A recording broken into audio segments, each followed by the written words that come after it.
É a vez agora de falar dos apoios que Lula recebeu nesta quinta-feira. Os economistas Armínio Fraga, esse foi ontem, mas Pedro Malan, Edmar Baixa e Pércio Arida, que juntos ajudaram a criar, foram a equipe criadora do Plano Real, eles divulgaram o apoio ao ex-presidente Lula no segundo turno das eleições. Numa nota conjunta, eles afirmaram que a expectativa é por uma condução responsável da economia. Antes da gente começar a falar sobre a importância desse anúncio, eu queria chamar a Raquel Landim, Raquel, para você mostrar aqui no telão, eu acho que é nesse telão aqui, né?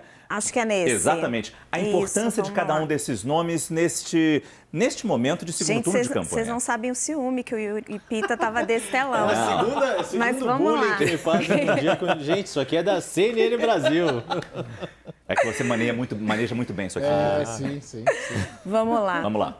Então, Márcio, como a gente estava falando, hoje o Lula conquistou o apoio dos criadores do Plano Real. E aí estamos falando do economista André Lara Rezende, que ele já tinha tido apoio no primeiro turno, Edmar Baixa, Pedro Malan, que era o ministro da Fazenda, Pércio Arida. Armínio Fraga não teve nesse time inicial, mas foi muito importante ali num momento posterior para controlar o valor da moeda. Você quer comentar isso aqui primeiro ou a gente já toca para as outras telas? Você pode ir falando como você quiser aí.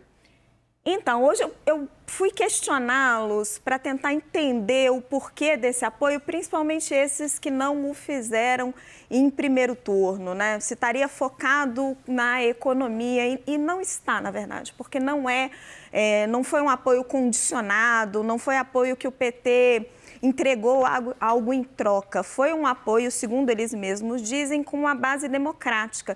E aí eu coloquei uma provocação. Falei, qual a garantia que vocês têm de que Lula é mais democrático do que Bolsonaro? Né? A gente tem todos os ataques do Bolsonaro ao STF, mas a gente também teve Lula fazendo declarações, por exemplo, de regulamentação da mídia. E aí eu encontrei um cálculo muito mais... cálculo mesmo, muito mais de economista do que, acho que, um embarque solitário na campanha petista. Eles me disseram que essa decisão foi tomada depois da composição do Congresso, depois do Congresso que saiu das urnas. O que eles acreditam é, com esse Congresso de centro-direita, particularmente o Senado, Lula estaria controlado nos seus arroubos aí contra a democracia. Bolsonaro não. Bolsonaro seria endossado por esse Congresso. Daí esse apoio. Senta lá, Raquel, antes que o Yuri te dê um empurrão para você cair aqui no palco. O Yuri não gosta, ninguém chega perto, nem toca, encosta aqui. Mas é interessante você falar isso, porque na resposta depois. Na carta, ele é gentil. Na carta, eles falam, este governo não fez reforma tributária, não fez abertura de mercado, nem as privatizações que prometeu. Quer dizer, tem um componente econômico, financeiro aí também, né? Olha, vamos lembrar também as coisas pessoais. Pércio Arida, Edmar Baixa, Pércio Arida com certeza, e Paulo Guedes, eles não se gostam, né, cara? Isso aí é uma briga, Naca também, é uma briga, assim, histórica, de muito tempo. Ao próprio governo Bolsonaro. Exato, exato, assim, é quase mesmo uma rixa, né, emocional. E sim, eles têm muitas críticas à condução desse governo. E eles acham que a questão democrática, ela também leva a um governo economicamente mais saudável. E, sim, é claro que eles vão colocar isso aí na nota. O que eu estou te trazendo é a apuração mais de bastidor, mais de fundo da conversa pessoal. Porque já que não teve um compromisso explícito do PT, embora eles estejam conversando muito com o candidato a vice-presidente Geraldo Alckmin, é preciso entender as motivações de fundo. E as motivações de fundo, elas não são econômicas. Lembrar uma questão importante, além de todas essas divergências econômicas, para citar, por exemplo, a história do Pércio Arida. Ele enfrentou a ditadura, tem toda uma história de perseguido político, de ter enfrentado a repressão militar, ou seja, e aí na campanha de 2018 ele já deixou isso mais evidente quando ele trabalhava com Geraldo Alckmin no programa de governo, na sua oposição a Bolsonaro, e é claro que isso entra na conta também. Mas é um gesto que surpreende, sem dúvida. Eu não sei todos, mas alguns que eu conheço bem, eu tenho certeza que nunca apertaram o 13. É interessante perceber.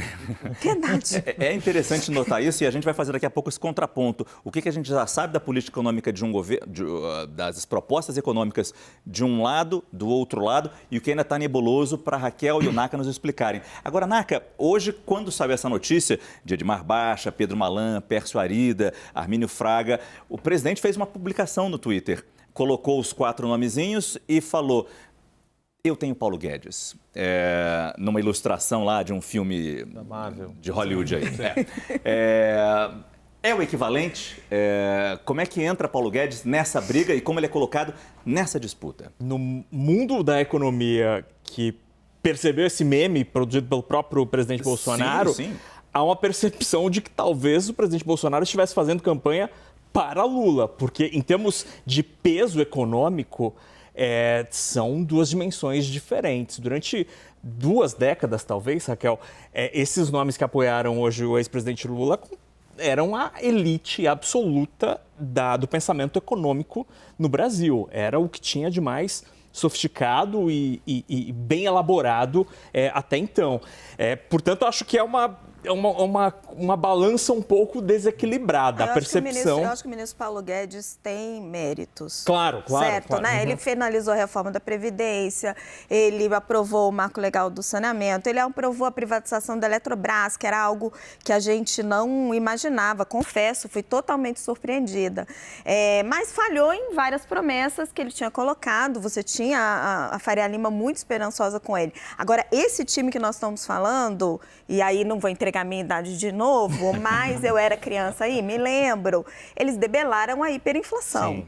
Então, assim, é algo muito marcante na história do país. Não foi só isso que eles fizeram. Política aí também, assim, que eu sempre, minha cabeça funciona muito com o olhar político. O fato desses caras terem perdido sucessivas eleições presidenciais com esse plano econômico que era apresentado e sempre ofertado pelos tucanos, pelas candidaturas do PSDB, José Serra 2002, Alckmin 2006, Serra 2010, Aécio 2014, Alckmin 2018, barra Marina 2018, porque o André Lara estava na campanha da Marina. Uhum. E não conseguirem vencer as eleições e, portanto, não conseguirem retomar o ideário econômico que formulou o Plano Real, com todos os méritos, por aí vai. E vem o Paulo Guedes, que era mais ou menos, tudo que eu já li sobre essa rixa toda, era considerado meio que um patinho feio por essa turma, e consegue ganhar a eleição. Esmaga os tucanos, porque o que o bolsonarismo fez foi isso, esmagar os tucanos, haja vista 13 deputados que o PSDB elegeu domingo. Não tem esse componente político também, esse caldo político, então, em tudo isso? Mas eu acho que o componente político, ele não é eleitoral. Não é a chapa de João ou Maria contra José. É uma camada um pouco mais estrutural da história. Esse tema democrático, a democracia, que está muito intrínseca neste posicionamento, me parece mais importante neste momento para esse grupo. Eu não tenho a resposta. Claro, porque para eles têm uma visão muito moderna da economia, de entender que, por exemplo, práticas ambientais, respeito às políticas sociais, de governança, são um item importantíssimo. Sem isso a gente não consegue avançar. E sem a democracia nada disso acontece. A sua provocação é perfeita. Só que a gente tem que ponderar que eles perderam para o PT e eles perderam para Bolsonaro. Sim. E aí, entre os dois, eles fizeram uma escolha. Então, não Dá para você falar que eles estão contra o lado que os derrotou. Entre os 2 lados que os derrotaram o seu grupo político, porque o PSDB não começou a morrer agora, eles escolheram um lado. Sim. Posso dar um passo atrás nessa escolha de segundo turno? Porque também todos eles estavam naquele campo que foi representado pela candidatura de Simone Tebet. Né? Exceto André Lara Rezende, que já no primeiro turno fez o posicionamento, até porque a própria Marina Silva também fez, mas Pércio Arida, Edmar Baixa, todos eles estavam, se não me engano, os 4 estavam assinando aquele documento de apoio à candidatura de Simone Tebet. E todos eles sabiam que as chances eleitorais de Simone Tebet eram muito reduzidas nessa polarização Lula e Bolsonaro. Todos eles tinham muito claramente, aí com uma visão política não só de agora do segundo turno, mas de todo esse processo eleitoral, desde que se anunciou o duelo Muhammad Ali-George Foreman, Lula e Bolsonaro, nessa eleição de 2022, que eles que buscavam algum poder de influência no segundo turno para colocar essas ideias que são concebidas não de hoje, que são concebidas da carreira todas deles, né? O Edmar Baixa, lá nos anos 70, falava em Belíndia para explicar as contradições do Brasil que tinha a Bélgica e tinha a Índia na sua sociedade. Yuri, mas né? E eu acho, só para terminar, então, Claro. quer dizer, está dentro do script que eles tinham imaginado lá atrás, de que iriam passar por esse processo eleitoral do primeiro turno e no segundo turno tomariam uma posição que não é só econômica, é política também. Não, nesse mas aspecto. não era bem assim. O que eu vinha conversando com eles desde o começo era, sim, eles estavam com Simone Tebet, e aí, né, não posso falar por todos, mas por alguns, e o segundo turno, eles foram inclusive muito procurados por Lula para entrar nessa campanha do voto útil, que foi o que o André fez, e não o fizeram, e o segundo turno era uma tendência de voto nulo, neutralidade, não iam se posicionar. O que fez a equação mudar foi o Congresso Nacional. Deixa eu colocar o Felipe nessa conversa para a gente tentar entender, Felipe, pela sua visão, o que traz esse apoio dos pais do Plano Real e principalmente aquela a velha conversa de que isso forçaria Lula a vir um pouco mais para o centro.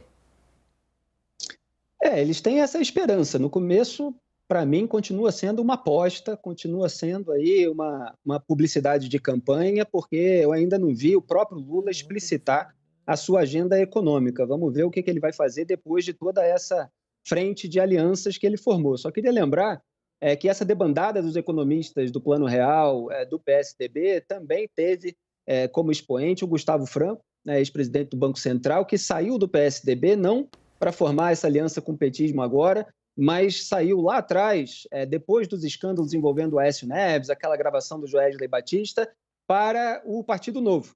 Ele foi ser o coordenador econômico da campanha do João Amoedo em 2018 e ele soltou uma carta naquele momento criticando o PSDB por hesitar demais em defender as bandeiras liberais, mesmo tendo havido as privatizações nos governos do Fernando Henrique, mas não havia convicção na própria visão do Gustavo Franco, e eu também fazia muitas críticas nesse sentido, e por falhar muitas vezes em defender certas bandeiras éticas. E ele foi lá ficar no Partido Novo, e tem agora esse pessoal junto com o PT, mas ainda não está muito clara a agenda.